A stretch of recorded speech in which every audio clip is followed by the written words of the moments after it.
चितळे बंधू. ब्रेकनंतर बुलेटिनमध्ये पुन्हा एकदा स्वागत. माझे वडील हे सर्वोत्तम नसले तरीही ते हानिकारक नाहीत. धनंजय आणि करुणा मुंडे यांचा मुलगा शिशिव हा आता धनंजय मुंडे यांच्या समर्थनार्थ समोर आलेला दिसतोय, उतरलेला दिसतोय. वडील आईसोबत कठोर असले तरीही ते आमच्या सोबत कठोर नाहीत असं शिशिव मुंडे म्हणतोय. माझी आई छळाचा जो दावा करते तसाच तिने आमचाही छळ केला. मी, माझी बहीण, माझे वडील, धनंजयचा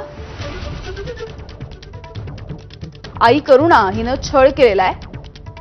माझ्या आईनं धनंजय मुंडेंना मारहाण केली तेव्हापासून ते निघून गेले. माझ्या आईनं मला आणि बहिणीला सोडून दिलंय असंही शिशिव म्हणतोय. 2020 पासून माझे वडील धनंजय माझी काळजी घेतात असंही त्याचं म्हणणं आहे. माझ्या आईला कोणत्याही आर्थिक समस्या नाहीत. माझी आई काही ना काही बहाणे बनवत राहते. माझ्या आईनं गृहकर्ज सुद्धा फेडलेलं नाही असं शिशिव मुंडे याचं वक्तव्य आहे.